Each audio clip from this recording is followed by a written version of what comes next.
दोस्तों, किसी ने बड़े ही कमाल की बात कही है कि आप अक्सर दूसरों की अमीरी देखकर अपनी अमीरी और गरीबी का अंदाज़ा खुद लगा लेते हैं। यदि हमारे पास 10 रुपए हों और सामने वाले के पास 100 रुपए हों, तो हम खुद को अपनी नज़रों में गरीब बना लेते हैं। हम ये नहीं देखते कि कोई व्यक्ति कितनी मेहनत से पैसे कमाता है। हमें बस उसकी दौलत ही दिखती है और अपनी राय हम तुरंत बना लेते हैं।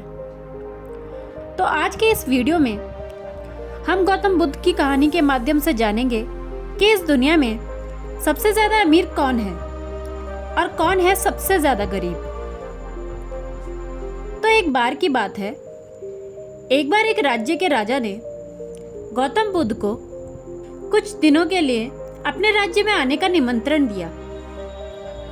बुद्ध ने उस राजा का निमंत्रण स्वीकार कर लिया।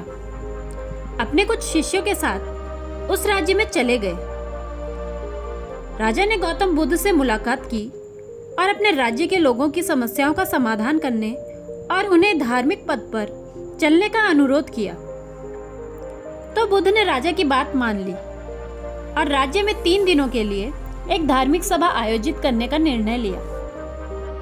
तो गौतम बुद्ध के आने की खबर पूरे राज्य में पहुंच चुकी थी। जिस धार्मिक सभा के पहले ही दिन बहुत सारे लोग आ गए थे। उसी राज्य के चौराहे पर एक भिखारी बैठा रहता था। उसे भी गौतम बुद्ध के आने की खबर थी, लेकिन वो सोचने लगा कि आखिर धर्म सभा में जाकर और वहां बैठकर उसे क्या मिलेगा। यह सोचकर वह व्यक्ति परेशान होने लगा। फिर थोड़ी देर बाद सोच विचार करने पर उसने सोचा कि जैसे जैसे लोग वहां पर आएंगे तो वे मुझे भिक्षा में कुछ ना कुछ जरूर देंगे, तो मेरी अच्छी खासी कमाई भी हो जाएगी। यह सोचकर वो व्यक्ति वहां पर चला जाता है और बाहर की एक जगह पर बैठ जाता है। तो पहले दिन काफी लोग आए हुए थे और इस भिखारी की अच्छी कमाई भी हो चुकी थी। अगले दिन फिर से वही काम जारी रहा। भिखारी ने भीख मांगने के साथ साथ यह भी देखा कि धार्मिक सभा में जाते समय लोग उसे भिक्षा में कुछ भी नहीं दे रहे थे, लेकिन वे लोग बुद्ध से मिलकर जब वापस आ रहे थे तो वह बहुत खुश दिखते थे और वे खुशी खुशी भिक्षा भी देते थे। यही सोचते सोचते दूसरा दिन भी बीत जाता है। तीसरे दिन जब बहुत कम लोग आए थे तो भिखारी परेशान हो गया। उसने कमाई बिल्कुल भी नहीं की थी। उसने सोचा कि बुद्ध सबकी समस्याओं का समाधान कर रहे हैं, तो क्यों ना मैं भी उनके पास जाऊं और अपनी गरीबी दूर करने का कारण पूछूं। ऐसा सोचकर वो धर्म सभा में चला गया, लेकिन वहां लंबी कतार थी। बड़ी मुश्किल से उसकी बारी आई थी। बुद्ध के पास पहुंचकर उसने प्रणाम किया और कहा, प्रभु, इस गांव में सभी लोग सुखी हैं और सभी लोग धनवान भी हैं और सभी सुखी जीवन जी रहे हैं, लेकिन फिर भी मैं ही क्यों गरीब हूं। तभी बुद्ध ने उसकी बात सुनकर उसे जवाब दिया, तुम गरीब इसलिए हो क्योंकि तुम हमेशा दूसरों से मांगते रहते हो, कभी किसी को कुछ देते नहीं हो। तुम्हें लगता है कि लोग तुम्हें भीख में बहुत सारा धन देंगे, लेकिन तुम कभी किसी को कुछ देना नहीं चाहते। यह सुनकर भिखारी बड़े आश्चर्य से बोला, हे प्रभु, मैं लोगों को क्या ही कुछ दूंगा।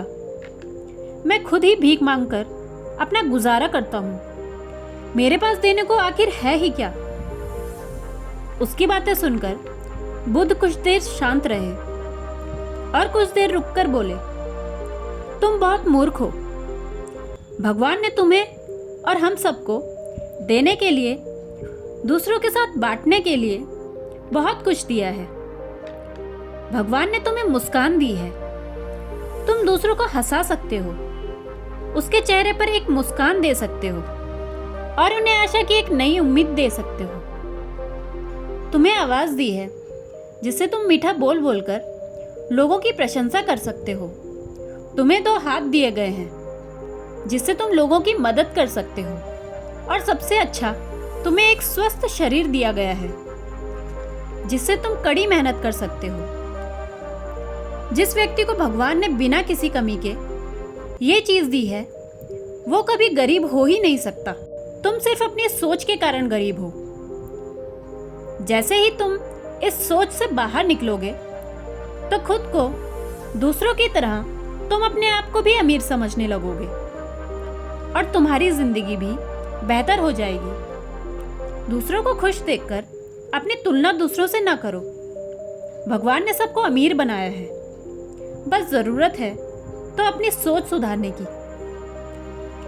भगवान बुद्ध की बातें सुनकर भिखारी को अपने जीवन का मूल्य समझ में आ गया और वह भी उनके द्वारा दी गई शिक्षा के अनुसार अपना जीवन जीने लगा।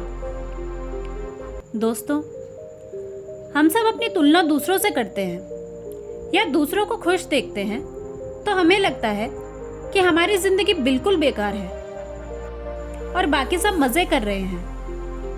हम कभी ये नहीं सोचते कि भगवान ने हमें स्वस्थ शरीर दिया है, जो सबसे ज्यादा कीमती चीज है। आप कितने भी अमीर क्यों ना हो, अगर आपका शरीर उपयोगी नहीं है तो वह पैसा किसी काम का नहीं है। और वहीं अगर आप गरीब हो लेकिन आपका शरीर बिल्कुल स्वस्थ है तो आपसे ज्यादा अमीर इस दुनिया में कोई भी नहीं है। आप ये सोचकर परेशान मत होइए कि सभी लोग अमीर हैं और मैं गरीब हूं। आप ये सोचकर खुश होइए कि मेरे पास एक स्वस्थ शरीर है और मैं सबसे ज्यादा अमीर हूं।